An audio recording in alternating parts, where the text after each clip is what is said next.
krizinin derinleştiği günümüzde İstanbul'un son kalan ciğerleri, Beykoz ormanları talan ediliyor.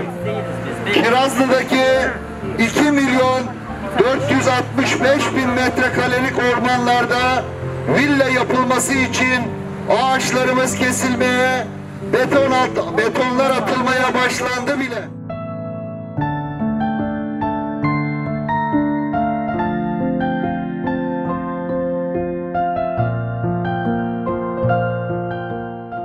Ahmet Güzeloğlu, Beykozluyum. Burada doğup büyüdüm. Çocukluğum, gençliğim ve yaşlılığım buralarda devam etmekte. Üzerinde bulunduğumuz bu çayır geçmişten bu yana benim gibi çocukluğu herkesin koşarak, top oynayarak geçirdiği yerleri Beykoz Belediyesi yapılaşmaya açıp buralarda bir takım binaların çoğalmasına, buradaki yeşil alanın yok olmasına dönük bir çalışma içerisinde bizler de bu belediyenin çalışmasına karşı yeşili korumak, buranın tarihi misyonunu devam ettirmek adına imza kampanyasında bulunuyoruz.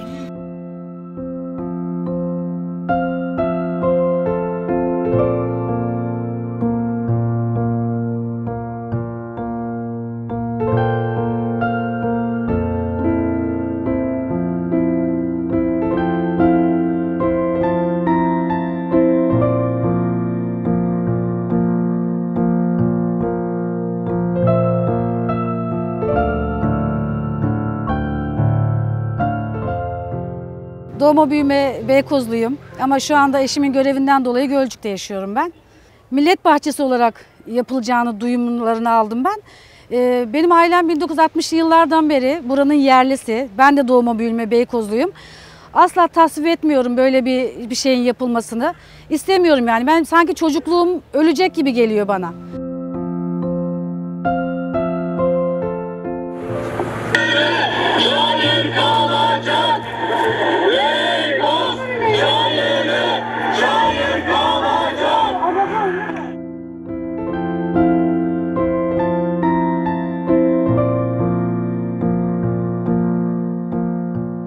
Ben Beykoz Çevre Dayanışması'ndan İsmail. 15 yıldır Beykoz'da yaşıyorum. Ben Beykoz'da doğdum, Beykoz'da büyüdüm, burada okuyorum. Beykoz'umu seviyorum ve Beykoz'umu korumak için burada mücadele ediyorum. Ben Beykoz'umun çayırına hiçbir eli sürdürtmem. Biz burada mücadele etmeye devam edeceğiz.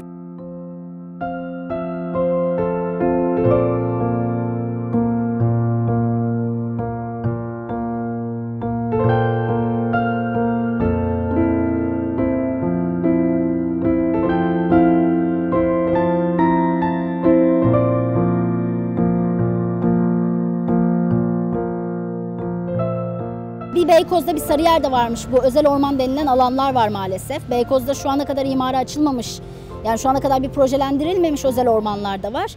O yüzden bizim zaten bütün ormanların elden gitmemesi için bu özel ormanların kamulaştırılması diye bir talebimiz var. Bunun için mücadele ediyoruz. Bu bahsettiğiniz alanda o özel orman olarak tanımlanmış alanlardan biri. Dediğiniz gibi 2018'de villa projesi yapıldı. Biz de ormana villa olmaz dedik.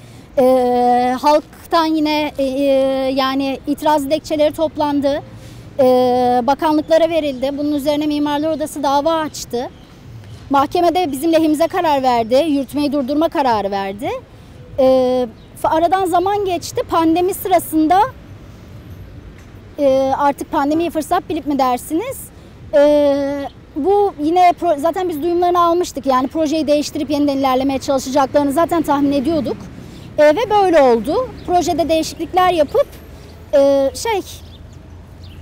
yeniden mahkemedeki karar, mahkeme ilk başta itirazları reddetmişti. Yani bu inşaatı yapmak isteyen tarafların itirazlarını reddetmişti. Yürütmeyi durdurma kararını da ısrarcı olmuştu. Fakat pandemi sırasında geçen sene yürütmeyi durdurma kararını iptal etmiş. Aslında hukuki süreç tamamen sonlanmış değil, fakat ormanda inşaata dediğiniz gibi başladılar. Merter'e ait olan bölgede 2 blok çıktılar. Bunlar yapılmaya başladığında biz yine burada bir acil eylem yaptık. Biraz hızlı olması gerekti. Devamında da neler yapabileceğimizi konuştuk. İşte bu çayır projesi gündeme gelmeden önce zaten tam bu aşamalardaydık. Devamında çayır projesi de gündeme gelince zaten Beykoz'un aslında başka da çok sorunu var.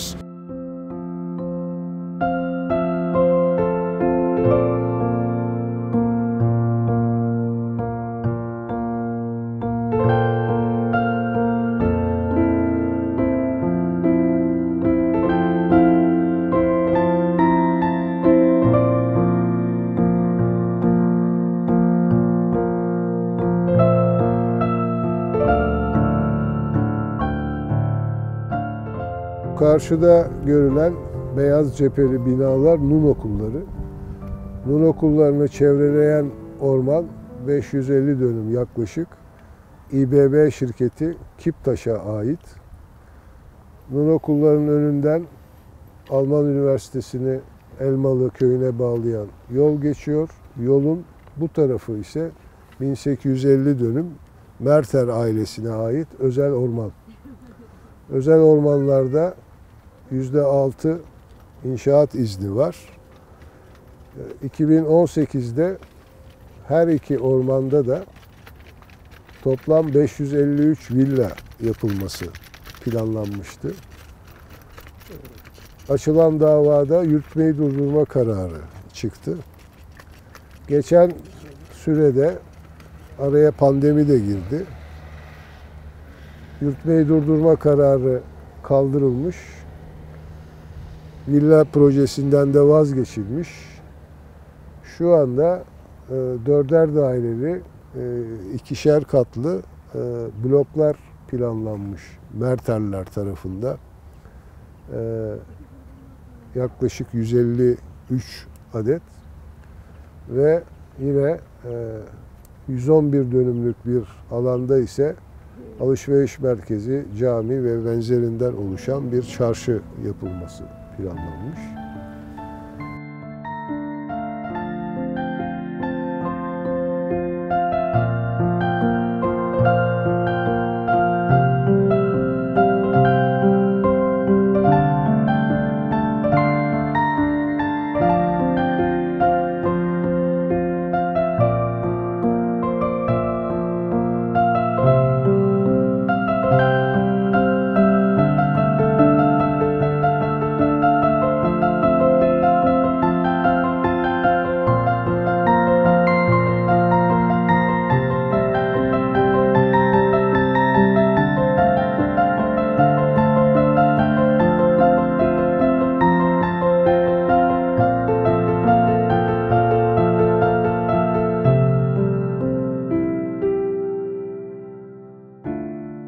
Dediğiniz gibi burası tarihi bir çayır. Çok eskilere dayanıyor. Buradaki ağaçlar da bizden kat ve kat daha yaşları var. Ve burası zaten halkın özgürce kullandığı yeşil alanlardan, kamusal alanlardan. Buraya dair yani Millet Bahçesi projesi geçirildi. Çayırı ve daha büyük bir alanı kaplıyor. Doğal alan olan, yeşil alan olan yerlere ek projeler yapılmasına hem gerek yok hem de zaten buranın yapısını bozacak şeyler planlanıyor. Bunu ayrıca konuşabiliriz. Yani başka bir şey yapacaklarsa, Millet Bahçesi yapılacaksa bir yerde zaten olmayan yerlere yapılması gerekir. Yani zaten var olan yeşil alanların üzerine projeler yapılması, imar oranlarının yükselmesine karşıyız. Burada işte altına yani sonuçta baktığımız zaman amaç ne diyorsunuz? Hani baktığımız zaman rant çıkıyor altından çünkü işte altı otopark yapılabilir deniyor, üstte ulaşım istasyonları yapılabilir deniyor, çeşitli atölye alanları yapılabilir deniyor. Hani bunlar diyorlar ki biz bunları bütün Millet Bahçesi planlarına koyuyoruz. Yani itiraz ettiğimiz zaman yapmayacağız diyorlar. Yapmayacaksanız planınızı ona göre yapın. Yani buradaki halkın da içi rahat olsun yani.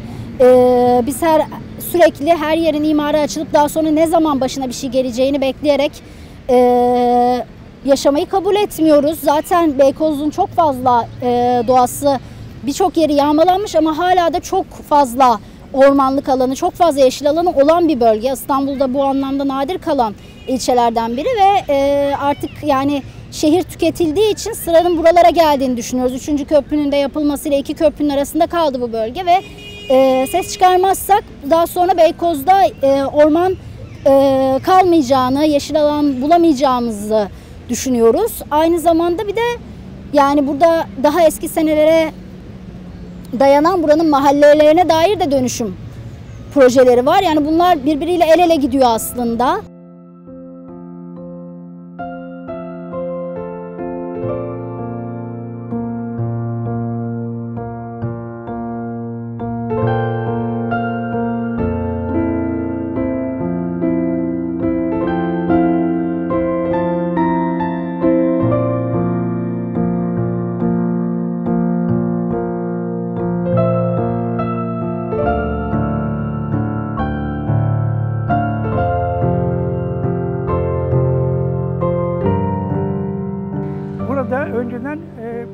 fabrikas vardı az ileride. Tekel vardı, Şicem vardı. Onların kapanmasıyla birlikte zaten Beykoz'un çevresi bozuldu. Yapısı bozuldu. İnsan ilişkileri bozuldu. Burası önceden çok kültürel bir yerdi. Yani şu 100 metre ilerimizde yazlık sinema, Kundura Fabrikası'nın yazlık sineması, Tokatköy'de bir de kışlık sinema var. Şimdi böylesine kültürel değerler giderek yok oldu. Geldiğimiz yerde son derece gerici, son derece bağnaz bir yapıyla devam etmekte. Velev ki böyle bir şey olduğu zaman o gericilik daha çok yükselecek, daha çok yükselecek. Biz de bu gericiliğin yükselmemesi, bu yeşilin korunması için her şeye karşı mücadele ediyoruz.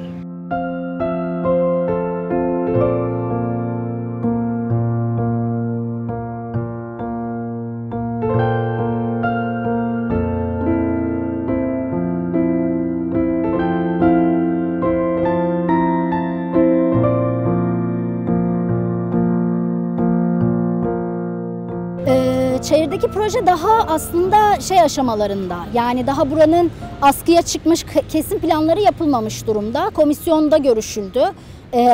Hani taslak diyebileceğimiz belli kararlar, plan notları geçirildi. Biz nihai planın karşımıza çıkmasını beklemeden aslında sesimizi çıkardık. Çünkü zaten ormanlardaki katliama karşı durmaya çalışıyorduk. Zaten bunun için bir araya gelmiştik. Bir yandan da Çayır'da böyle bir şey gündeme geldiğinde geç kalmadan sesimizi yükseltmeye çalışıyoruz.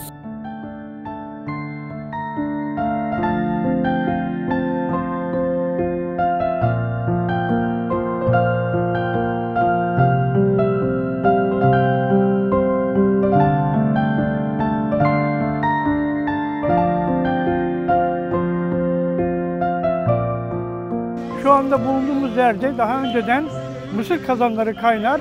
Hafta sonları burada insanlar gelir, piknik yapar, çocuklarla oynar, eğlenirlerdi. Oysa şimdi giderek yok olan bir düzende bu çayırı katledip buralarda binalara, bu ağaçları kesip yok etmeye çalışıyorlar.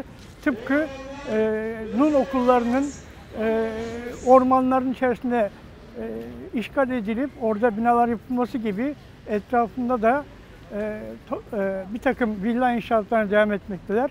Bizler de Beykozlar olarak çocukluğumuzun geçtiği bu yerlerde bu tip çalışmaların önüne geçmek, en azından yeşili korumak, bizden sonraki insanlara, çocuklarımıza, torunlarımıza bırakmak adına burada bir etkinlikte bulunuyoruz.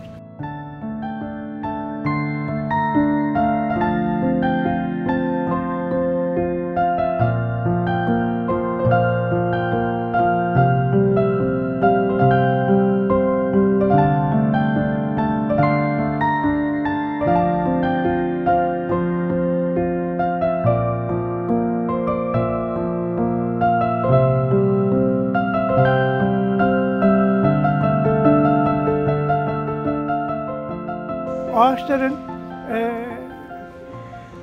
meydana gelmesi yıllar aldı, yüzyıllar aldı ama kesilmesi anlık. Biliyorsunuz artık bir makineyle anında yok oluyor. Oysa yerine koymak son derece zor. İşte biz de bu zor olan ağaçların varlığının devamı için elimizden gelen çabayı, mücadeleyi vererek buranın yeşil kalmasını çalışıyoruz.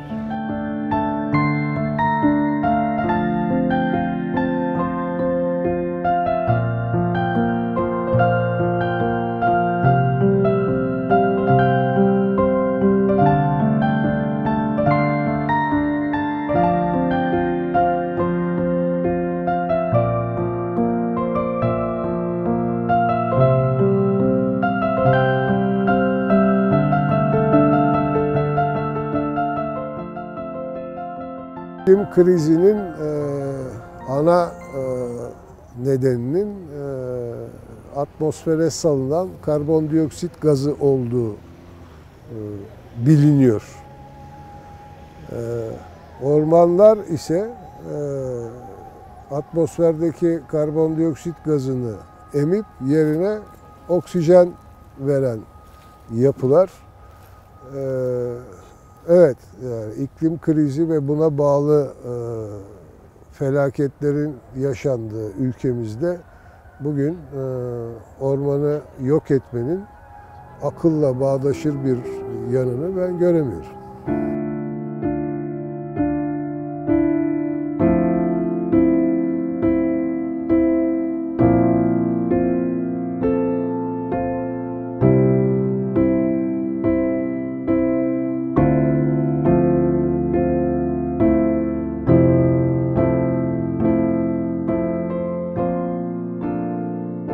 Bir defa her şeyden önce dediğiniz gibi yapayın ne kadar sahte olduğu da adından belli. Oysa doğal olan bu ağaçların varlığıdır. Buraya koyacağınız bir bina ya da yanına dikeceğiniz bir bitkili bir ağaç bu doğallık aynı şekilde muhafaza etmez ki. Oysa muhafazası olan bu doğal ağaçları devamını sağlamaktır. Yoksa buraya bina dik, yanına 2 tane süs ağacıyla buraya yeşil yapamazsınız. Doğal haliyle yeşil olmalı ki işte doğal kalsın. İşte yapaylıkta olmasın diye biz bu mücadele veriyoruz.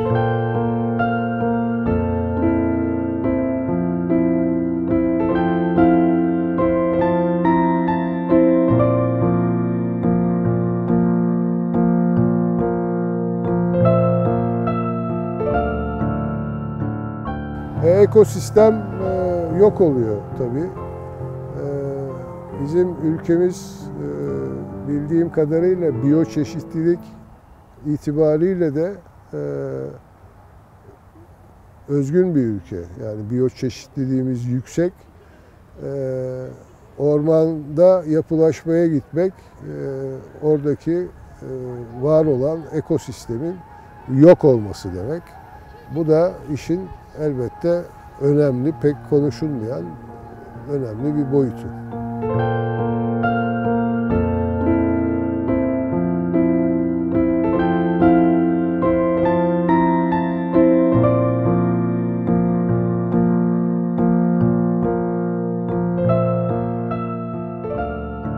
İnsanlar burada korkuyorlar. İmza vermeye bile korkuyorlar. TC'lerini vermeye bile korkuyorlar. Kaç tane imza böyle kaçırdık? Bu korku havasına ben artık çok sıkıldım. Kimseye burayı dokundurtmayacağız. Ve biz korkmaya devam ettikçe, biz sesimizi çıkarmadıkça üstümüze çıkmaya devam edecekler. O yüzden korkmaya hakkımız yok bizim. Korkmayacağız, mücadele edeceğiz. Ben gerekirse burada ağaca kendimi bağlarım, gerekirse burada sabahlarım. Ben bu çayırımı bırakmam. Ben burada yaşıyorum. Burası benim çocukluğum, burası benim gençliğim, her şeyim burası benim. İnsanların alacak oksijenine bile göz diktiler. Biz buraya el sürdürtmeyeceğiz. Burayı bırakmayacağız. Eğer halk bir olursa hiçbir güç bizim önümüzde duramaz. Yeter ki siz gelin bizim arkamızda durun. Bizle beraber yürüyün. Biz bu çayırı doldururuz. Bütün Beykoz halkı gelse bu çayırdan 10 tane de doldururuz. Buraya iş arabasını nasıl sokacaklar? Bütün her yer insan dolu. Üstümüzden mi geçecekler arabayla? Geçemezler. Hiçbir şey de yapamazlar. Siz korkmayacaksınız. Bizimle beraber mücadele edeceksiniz. Çayırımızı bırakmayacağız. Eğer bunu yapabilirsek, başarabilirsek hiçbir güç önümüzde duramaz. Dediğim gibi ben buraya kendimi de zincirlerim. Ben buraya yatarım da bütün gece de burada da dururum.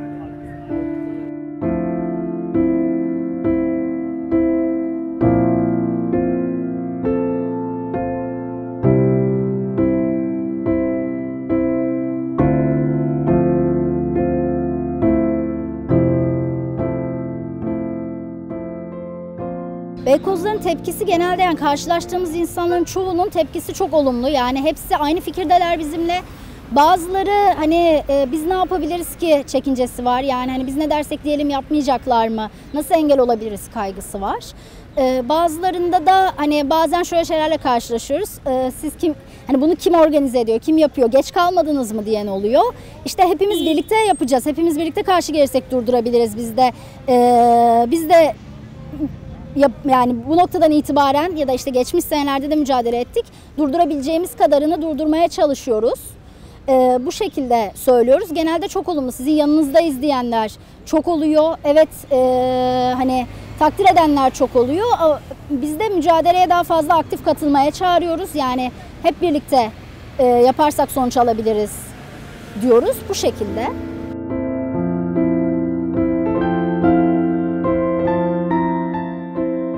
Ormanlar, nehirler, sermaye değiller.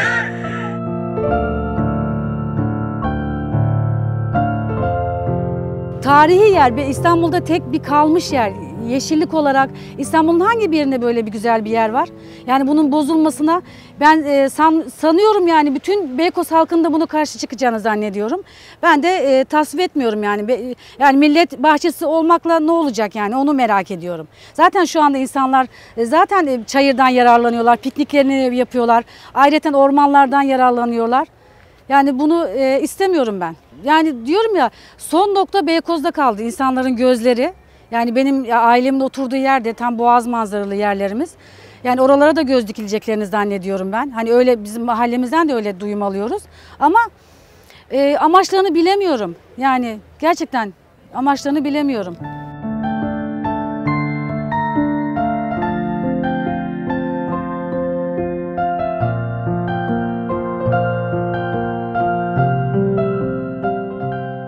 Bunların cepleri dolduruluyor. Halkın umrunda değil halkın ne olduğu, ne istediği. Ya düşünsenize bizim için yaptıklarını söylüyorlar güya. Ama bu Beykoz halkının yarısı burayı istemiyor ki. Ama yapıyorlar. Niye yapıyorlar? Buradan ya maddi bir gelir sağlayacaklar, bir şey sağlayacaklar. Onların çıkarına, bizim çıkarımıza hiçbir şey yok. Millet bahçesi, güya sözde millet bahçesi. Kendilerine bahçe yapıyorlar aslında. Onlar para kazansın diye. Burada yaşamıyorlar ki, burada biz yaşıyoruz. Buranın kararını bizim vermemiz gerekiyor. Ormanların kamu alanı olması gerekiyor. Özel alan olmaması gerekiyor. Buralar bizim yerimiz. Buralar biz oksijen alıyoruz buradan. Gerçekten ağaç kalmayacak. Yakında nefes alamayacağız. O yüzden de mücadeleyi bırakmamamız gerekiyor.